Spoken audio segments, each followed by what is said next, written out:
Bismillahirrahmanirrahim. Assalamualaikum warahmatullahi wabarakatuh. Alhamdulillah wa syukurillah wassalatu wassalamu ala rasulillah wala haula wala quwata illa billah.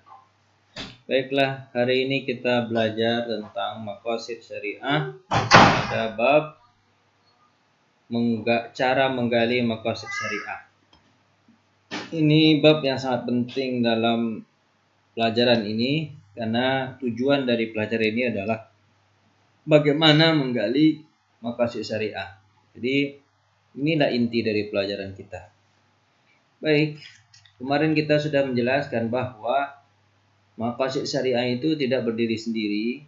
Maqasid syariah itu dia berada dalam dalil atau berada dalam Al-Quran dan As-Sunnah.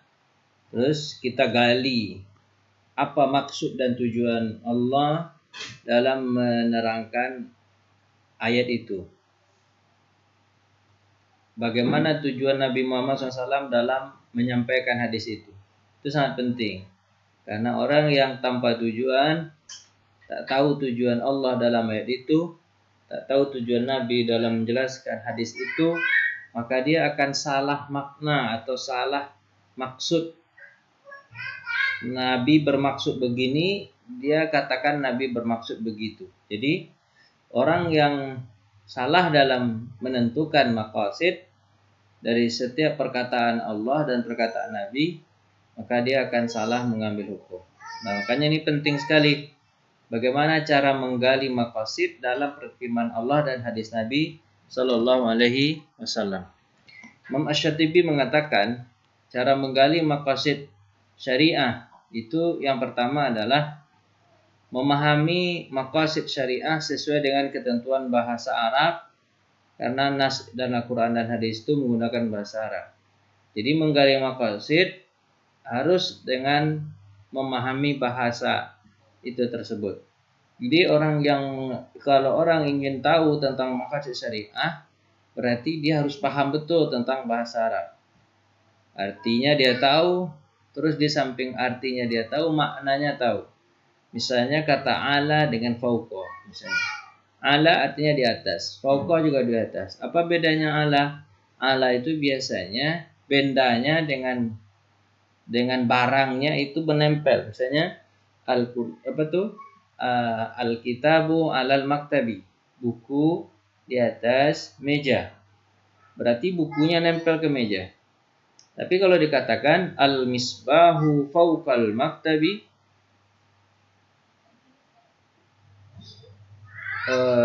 lampu itu di atas meja.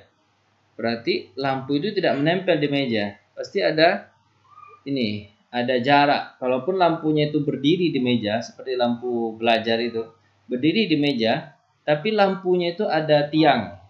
Nah, berarti itu dikatakan bahwa tidak menempel. Jadi maka pakai fauqa. Begitulah cara menggali maqasid. Jadi harus paham tentang bahasa Arab, apa maksud penggunaan kata ini, ala apa maksud penggunaan kata fauqa.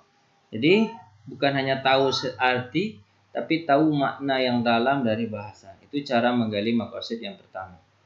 Kemudian yang kedua, kata Imam Syatibi, cara menggali maqasid pertama, cara menggali maqasid itu adalah pisahkan antara awamir. Awamir itu perintah, kemudian nawahi. Nawahi itu larangan. Mana perintah, mana larangan. Perintah memfaedahkan kepada wajib, mengarahkan kepada kewajiban suatu pekerjaan kalau diperintah oleh Allah atau diperintah oleh Nabi.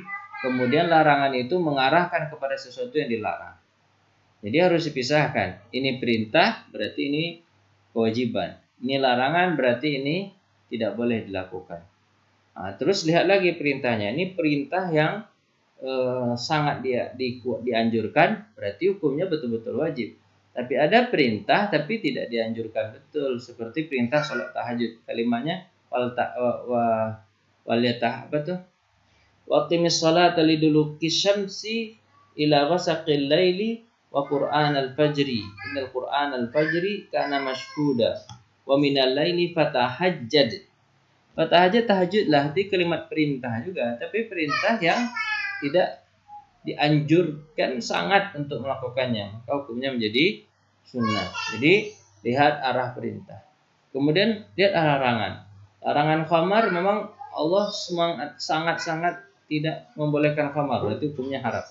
Tapi ada larangan misalnya makan sesuatu yang tidak dibolehkan atau makruh seperti teh atau bawang atau yang berbau gitu. Itu larangan yang apa? Larangan yang tidak bersangatan untuk dilarang, berarti hukumnya makruh. Jadi itu dilihat arah-arah yang seperti itu. Jadi ada larangan yang tegas maka haram, larangan yang kurang tegas hukumnya jadi makruh. Perintah yang tegas menjadi wajib, perintah yang tidak terlalu tegas menjadi sunnah. Kemudian Asy-Syatibi menjelaskan dua bentuk perintah dan larangan. Tadi dijelaskan ya. Nah, pertama, perintah atau larangan itu ibtidaan. Jadi sejak awal seperti larangan berjual beli ketika sholat Jumat. Jadi itu dilarang. Jadi larangan sejak awal sudah dilarang. Ya ladzina amanu idza nudiya lis-shalah min yaumil jum'ah fas'au ila dzikrillahi wa dzarul bai'. Jadi larangan itu memang kalau bisa gitu. Kalau bisa dari awal itu hari-hari Jumat tidak jualan gitu. Jadi kalimatnya tidak jualan. Tapi yang penting itu adalah melakukan sholat Jumat. Walaupun jualan di hari Jumat boleh, tapi sholat Jumat jangan tinggalkan. Maka kalimat fas'au itu bersegeralah sholat Jumat itu maksudnya ya artinya perintahnya memang kalau bisa di hari Jumat tidak dari awalnya tidak jualan. Dari awalnya tidak jualan. Tapi kalau kalimat fas'au bersegeralah, kalau sudah dipanggil bersegera. Berarti kan kalau sudah dipanggil berarti kan kalimatnya dilihat maksudnya arahnya kan. Pertama dari awal memang kita disuruh di Jumat tidak jualan. Tapi kalimat fas'au ila zikrillah bersegeralah kalau sudah dipanggil berarti artinya kalau ada yang jualan pun di hari Jumat enggak apa-apa. Tapi yang penting ketika ada panggilan cepat pergi. Nah, berarti kan larangan jualan di hari Jumat hukumnya bisa ke makruh aja, tidak ke haram. Tapi sebaiknya memang di hari Jumat libur total gitu. Imam Syatibi menjelaskan kepada kita tentang perintah atau larangan. Ini perintah itu. Kedua, tasrihi, yaitu perintah dan larangan yang bisa dipahami jelas maknanya seperti pesan perintah dalam kaidah usul gitu. Jadi jelas langsung itu yang wajib gitu. La taqrabu zina, udah jelas itu. Dari awal udah jelas. Enggak ada embel-embel fas'au ila gitu. Enggak ada embel-embel di belakang itu, tambahan-tambahan belakang tuh enggak ada. Berarti la taqrabu zina kalimatnya tegas. Berarti haram sekali gitu. Jadi harus dilihat tuh ke arah-arahnya gimana. Arah-arah perintahnya tegas atau larangannya tegas, nah gitu. Kalau perintahnya tidak terlalu tegas seperti ayat izanudiya lis-salamin yaumnya fas'au ila zikrillah ada kalimat embel-embel itu berarti makruh saja larangannya gitu ya. Kemudian yang ketiga, bagaimana cara mengetahui setelah yang kedua tadi memahami awamir dan nawahi, yang ketiga mengetahui illat.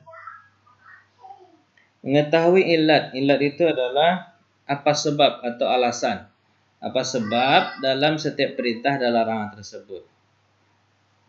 Ya kan? Apa sebabnya? Karena dengan mengetahui illat, maka akan mengenalkan pada hikmah dan maqasid dalam perintah dan larangan tersebut. Jadi tahu illatnya. Illatnya apa? Apa sebabnya? Apa alasan? Illat itu alasan lah. Misalnya tidak boleh minum khamar. Tidak boleh minum khamar. Illatnya adalah memabukkan, sukara. Nah, kalau tahu illatnya itu, tahu tuh kalau illatnya berat gitu, alasannya berat, haram tuh seperti khamar. Kita tahu, harus mencari tahu alasannya. Kadang alasan itu ada langsung di dalam Al-Qur'an tersebut dituliskan oleh Allah. Kadang alasannya itu tidak ada gitu. Alasan tidak ada gitu. Jadi contohnya misalnya gini, nanti di perintahnya gini, misalnya izanu dia ya ladzina amanu idza tadayantum bidainin ila ajalin musamma faktubuh walaktub bainakum katibu bil adl. Ini kalimat itu kalau kamu berhutang maka tulislah gitu, atau mengambil 2 orang saksi. Tapi tidak disebutkan apa model saksinya seperti apa. Kenapa kode saksi? Alasannya saksi bagaimana? Nah, saksinya kan menunjukkan bahwa arahnya bahwa jangan sampai ada sengketa. Berarti saksinya harus adil. Jadi dilihat ilatnya, dilihat alasannya, atau kita akan tahu maksud atau tujuan Allah Subhanahu wa taala.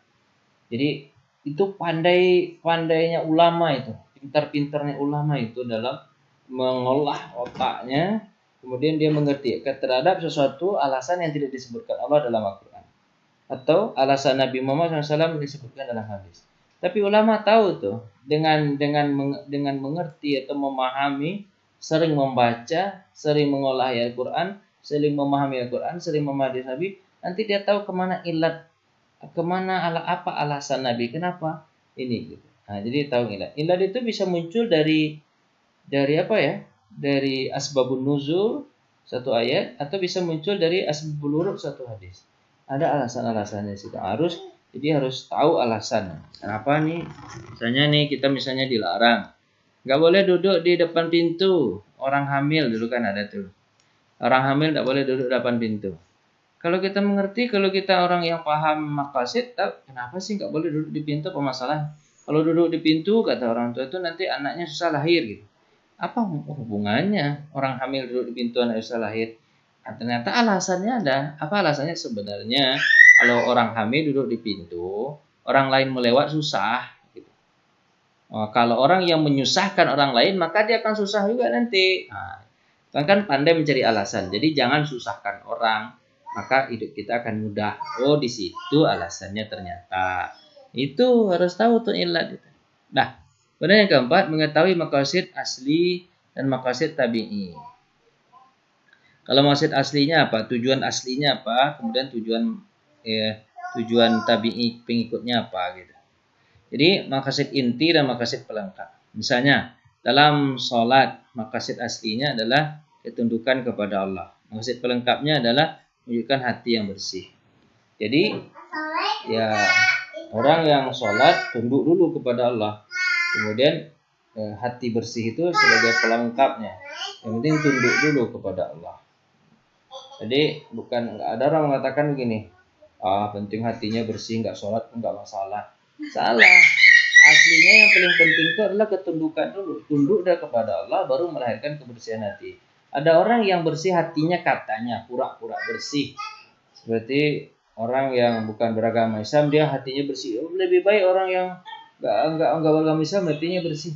Itu pura-pura bersih. Sebenarnya nanti suatu saat ada masalah dia enggak akan bersih hatinya. Tapi orang yang tunduk duluan hatinya kepada Allah, pasti bersih hatinya itu permanen itu. Hatinya permanen. Tapi kalau melihat ada orang yang sholat tapi hatinya enggak bersih, berarti tunduknya enggak ada. Kemudian yang kelima, cara menggali maqasid syariah adalah sukutus syari. Allah tidak menjelaskan hukum tertentu khususnya dalam masalah ibadah. Jadi sukutus syari, Allah tidak menjelaskan. Misalnya ketika Allah menjelaskan cara ibadah tertentu, maka selebihnya ya, itulah salah satu maqasidnya. Jadi Allah enggak diam aja syariat gitu. Syariat diam aja, apa gunanya sholat zuhur 4 rakaat, maghrib 4 rakaat, maghrib 3 rakaat, isya 4 rakaat, kita nggak tahu kan. Nah, kalau maqasid diam, kalau sukutus syariat diam, Allah nggak bicara, kita susah juga mencari, berarti memang nggak ada maqasidnya. Artinya memang tentang masalah ibadah itu sulit untuk mencari maqasidnya. Kecuali kalau Allah jelaskan, yang gampang mencari maqasidnya itu ya yang berkaitan dengan muamalah, itu agak gampang itu mencarinya. Tapi kalau untuk ibadah, Allah kadang dia melaksanakan aja. Karena kan ada perintah itu ya, melaksanakannya wajib, bertanya padanya bid'ah. Itu karena nggak sanggup kita untuk mengeluarkan maqasid itu. Karena dalam masalah ibadah, itu ya masalah tauhid, itu susah cari maqasidnya. Tapi kalau untuk muamalah, nah itu gampang untuk mencari maqasidnya. Yang keenam, istiqra'. Tentu dengan meneliti ya. Cara mencari maqasid adalah dengan meneliti Itu hukum masalah furu' secara mendetail untuk menentukan suatu maqasid atau tujuan dan alasan yang menjadi titik permaknaan. Jadi memang harus diteliti baik dalam ini segala macam ya. Jadi, kemudian yang ketujuh, masalik at-ta'lil, cara mengetahui ilat. Jadi kita ingin mengetahui maqasid ya harus mengetahui arah-arah ilat tersebut. Cara mengetahui ilat yaitu dengan menggunakan ijma, nas, tanbih, dan munasabah. Jadi kita lihat ijma ulama apa, nasnya apa, penjelasannya apa, kesesuaiannya apa. Khusus tanbih munasabah biasanya digunakan untuk menggunakan maqasid juz'iyah gitu kan. Maqasid yang parsial ya, bukan maqasid amma. Jadi harus dilihat arah-arah menuju kepada illat itu. Jadi nanti ada pelajaran bagaimana cara mencari illat, mencari alasan. Ya ada dengan ijma, ada dengan nas, ada dengan tanbih, dan penjelasan-penjelasan, ada dengan munasabah, atau dengan menyesuaikan. Nah, jadi begitulah 7 cara untuk mengetahui maqasid syariah. Jadi cara pertama dengan memahami bahasa Arab itu sendiri. Yang kedua dengan tahu betul ini arah perintahnya tegas atau larangannya tegas, atau larangannya tidak tegas, atau perintah itu tegas. Itu kemudian dengan tahu alasannya apa gitu kan. Kemudian tahu mana maqasid yang asli, mana yang maqasid yang pengikut atau pelengkap. Kemudian kalau Allah diam berarti tidak ada maqasidnya. Jadi memang di Al-Quran itu kalau Allah diam terutama pada masalah ibadah, akidah, Allah diam berarti memang tidak ada. Kita tidak mencari tujuan, tidak pandai kita mencari tujuannya. Tinggal tanya aja nanti kepada Allah nanti di hari akhirat. Nah gitu aja. Kemudian yang keenam itu dengan meneliti ya. Teliti. Kemudian yang ketujuh ya dengan cara mengetahui mempelajari bagaimana cara mengambil illat. Jadi kalau kita tahu ada alasan, nanti baru kita bisa mengarah kepada tujuan. Baik, berikutnya yang B pelajarannya. Kaidah-kaidah untuk memahami maqasid. Jadi diperdalam lagi ya. Kaidah pertama, seluruh ketentuan syariah memiliki maksud. Seluruh ketentuan syariah memiliki maksud kecuali masalah ibadah dan akidah ya. Jadi ada pengecualian ya. Kemudian yang kedua, kaidah kedua, taksid menentukan maqasid itu harus berdasarkan dalil. Itu yang kedua dulu kaidahnya. Jadi kalau ingin menentukan kaidah untuk mengetahui maqasid harus mengetahui dalil itu sendiri. Kemudian kaidah ketiga, menertibkan gitu. Jadi menertibkan itu mengurutkan maslahat dan mafsadah. Jadi kita urutkan ini masalahnya besar atau besar, menengah atau kecil. Mafsadahnya besar, menengah atau kecil. Diurutkan begitu nanti kita tahu tujuan. Kemudian kaidah keempat membedakan antara maqasid dan wasail dari setiap ketentuan Allah. Contohnya misalnya panggilan hari Jumat tadi, ya allazina amanu idza nudiya lis-shalah min yaumil jum'ah fas'au ila zikrillah. Kalau maqasid maqasid dan wasail. Maqasid tujuan Allah itu agar kita ibadah gitu. Wasilahnya ya sampai ke masjid gitu. Jadi jangan sampai di masjid tidur. Itu enggak sampai tujuan Allah agar ibadah di hari Jumat gitu. Bukan hanya sampai ke masjid aja. Banyak orang datang ke masjid tapi enggak ibadah dia. Atau bisa jadi orang enggak ke masjid tapi dia hari Jumat itu ibadah kepada Allah gitu. Maksudnya dia dalam perjalanan gitu, ketundukannya lebih hebat daripada orang yang pergi ke masjid itu lebih baik gitu, karena dia di Jumat itu suruh gitu. Itu ya kaidah-kaidah ya harus dihafal. Kaidah-kaidah mengetahui maqasid. Terus dihafal juga ya kaidah ketentuan syariah. Pertama ya, ketentuan syariah itu melalui tujuan ya, kecuali masalah akidah dan ibadah. Sebagian ada di ibadah gitu, sebagian ada di akidah, tapi enggak semua ya. Yang sulit untuk mencarinya. Kita tanyakan aja nanti kepada Allah. Kemudian yang kedua, kaidah taksid menentukan maksud harus berdasarkan dalil ya, enggak boleh enggak ada dalil gitu. Harus ada dalil yang menguatkannya. Kalau enggak ada dalil yang menguatkannya enggak itu nggak percaya. Pada ketika menertibkan masalah-masalah, jadi tentukan mana yang masalahnya lebih utama, mana yang utama gitu ya. Keempat, membedakan antara maqasid, wasail dan mana maqasidnya, mana maqasid wasailnya. Kemudian menafsirkan nas dengan masalah. Al-Baqarah 182 ini contohnya aja ya. Allazina amanu idza tadayantum bidainin ila ajalin musamma faktubu. Imam Ghazali mengatakan, andaikan syar'i, maksudnya Allah Subhanahu wa taala tidak mewajibkan atau tidak mensyariatkan seorang saksi itu harus adil, maka kita akan menetapkan saksi itu harus adil. Kenapa? Karena di ayat itu sudah mengindikasikan kenapa harus ada saksi, ya supaya tercipta keadilan gitu. Maka saksi yang bersaksi dalam utang piutang itu harus saksi yang adil, nggak boleh saksi yang tidak adil. Jadi begitulah cara mencari maqasid. Keluar aja dia di otak kita tuh. Oh, gitu ya maksud Allah ya. Nah, saksi gitu.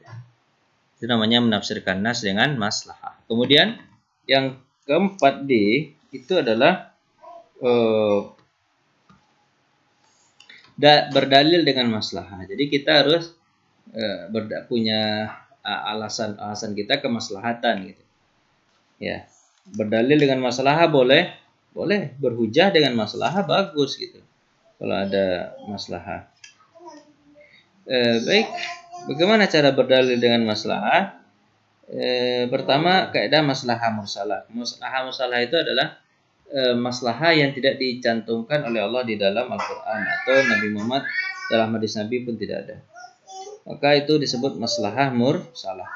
Di antara Rasulullah melarang praktek jual beli terhadap, contohnya ya, Rasulullah melarang praktek jual beli yang terdapat unsur membodoh-bodohi atau spekulasi atau menyimpan-nyimpan barang merugikan pihak orang lain gitu kan.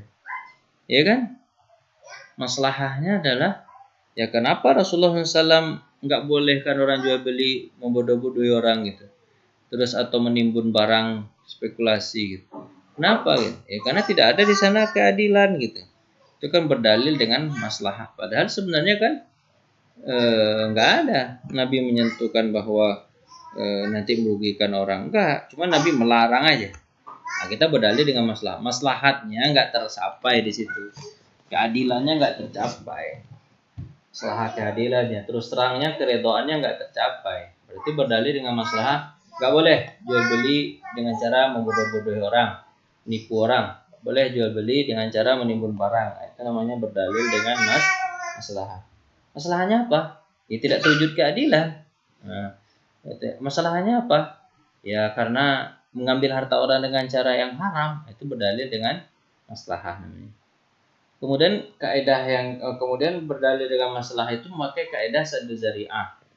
Kaidah saddu zari'ah contohnya gimana? Contohnya ya, memakai kaidah saddu zari'ah itu yang kedua mencegah sebelum terjadi. Contohnya adalah memberikan hibah agar tidak wajib zakat. Tidak boleh hibah akhirnya. Misalnya nih, orang 2 hari lagi datang wajib zakat, duitnya ada 1 juta. Wajib zakat misalnya 90 juta. Jadi diberikannya kepada anaknya 11 juta. Kan tinggal 89 juta. Akhirnya dia nggak wajib zakat kata dia. Maka pemberian itu batal. Kenapa? Dihalangi orang dulu untuk memberi itu. Karena kita tahu tujuannya adalah untuk tidak wajib zakat. Makanya dikurangi duitnya dulu. Dipakai dulu sama dia kan. Dikasih ke anaknya lah atau dibelikan barang lah gitu kan. Ya. Maka pemberian itu dibatalkan oleh agama. Itu namanya saddu zari'ah. Berdalil dengan maslahah dengan cara saddu zari'ah. Menghalangi orang. Jangan sampai dia memberi. Karena dia sudah datang wajib zakat nih. As-sani, menerima pesanan menjadi penjamin. Jadi penerima pesanan menjadi penjamin gini. Kan yang menerima pesanan misalnya baju gitu, penjahit baju. Kita minta tolong sama dia, tolong buatkanlah aku kemeja ya. Kita laki-laki kan, kita berikan barang sama dia. Dia berleha-leha, nggak didengar yang kita ngomong itu. Tahu-tahu bukannya jadi kemeja, tadi di kebaya. Kebaya kan untuk perempuan. Maka si pembuat baju tadi atau penjahit tadi wajib mengganti barang kita. Saya suruh buat kemeja, tapi kenapa kok jadi kebaya? Maka ganti barang saya. Ganti barang, ambil barang kita, ambil bahan kita yang sudah digantinya, baju kebaya biarin aja sama dia. Nah, kita pindah lagi ke tempat lain untuk itu artinya sadu zari'ah itu, sadu zari'ah. Supaya dia tidak semena-mena terhadap ngapain dia nggak dengar kita ketika kita bicara gitu kan. Nah, contohnya gitu. Sani penerima pesan itu menjadi penjamin, dia harus wajib mengganti kalau barang kita itu rusak. Kemudian yang ketiga C, akad jual beli. Jadi di akad jual beli itu, nah ini kan ya akad jual beli inah contohnya, jual beli inah.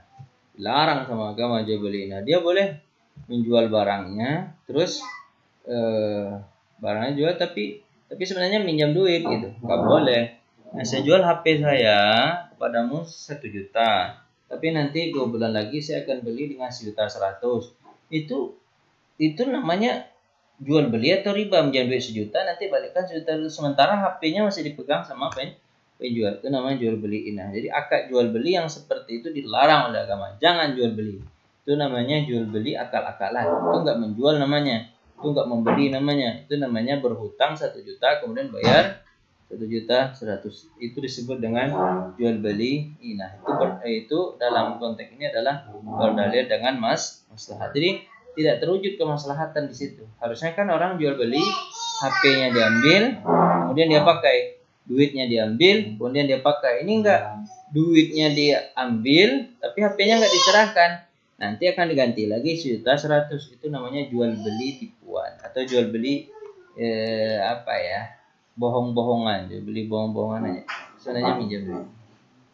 Baik, untuk hari ini saya rasa cukup ya. Pelajaran kita pada hari ini yaitu terkait tentang cara menggali maqasid syariah serta contoh-contohnya yang sudah kita jelaskan. Terima kasih atas perhatian. Mohon atas segala kurangan kita tutup membaca hamdalah. Alhamdulillahirabbil alamin. Assalamualaikum warahmatullahi wabarakatuh.